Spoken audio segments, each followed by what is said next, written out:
जब कोई आपसे पूछता है कि आप कैसे हो, तो आप क्या कहते हो?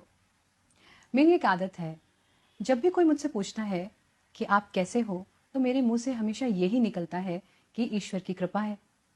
अभी कुछ ही दिनों पहले किसी ने मुझसे पूछा कि दीदी, आप चाहे किसी भी मनस्थिति में हो, किसी भी परिस्थिति में हो, लेकिन जब आपसे ये पूछते हैं कि आप कैसे हो, तो आप हमेशा यही कहते हो कि ईश्वर की कृपा है। क्या सच में आपको कभी कोई कष्ट नहीं होता? आपके सामने कभी कोई प्रॉब्लम्स नहीं आती?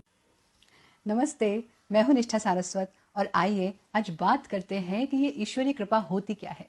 पैसा, आलीशान घर, महंगी गाड़ियां, धन दौलत, क्या यही है ईश्वरीय कृपा या कुछ और?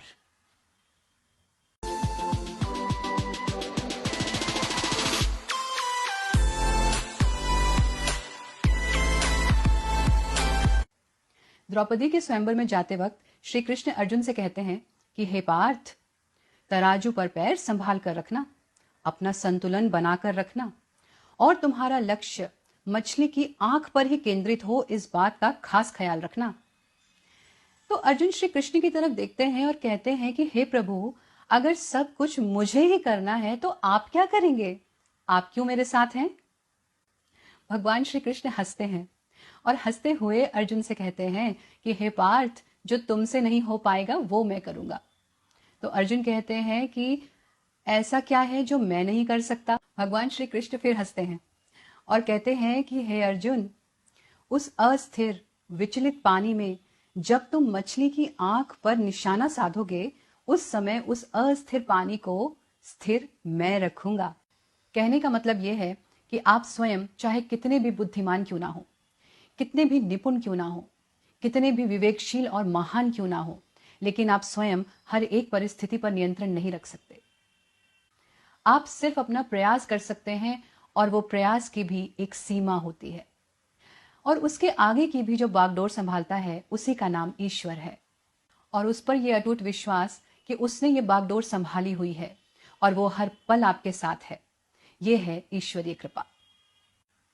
पैसा, आलीशान घर, महंगी गाड़ियां, धन दौलत, ये सब ईश्वरीय कृपा नहीं है, क्योंकि ये सब तो आपने अपने कर्मों से बनाया है, अपने संचित कर्मों से बनाया है, आपके प्रारब्ध से आपको मिला है। तो फिर ईश्वरीय कृपा क्या है?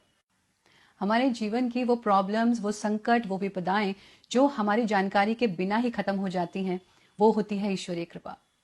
जब आप निराशा में डूबे हो, आपको कोई रास्ता समझ ना आ रहा हो, परिस्थिति से कैसे निकलें ये समझ ना आ रहा हो और सारी दुनिया आपका साथ छोड़ चुकी हो, उस समय जब कोई एक व्यक्ति आपके साथ आकर खड़ा हो और वो आपसे कहे मुझे तुम में विश्वास है, तुम आगे बढ़ो, और आप आगे बढ़ने की कोशिश करें, वो होती है ईश्वरीय कृपा। कभी कभी सफर के दौरान बहुत भीड़ भड़ाके में आपको धक्का लगे, आपका संतुलन बिगड़ जाए और आप गिरने वाले हों, लेकिन फिर भी आप बच जाएं, वो संतुलन ही है ईश्वरीय कृपा। जब एक समय का भोजन मिलना भी मुश्किल हो और आप भर पेट खाना खाएं, वो होती है ईश्वरीय कृपा।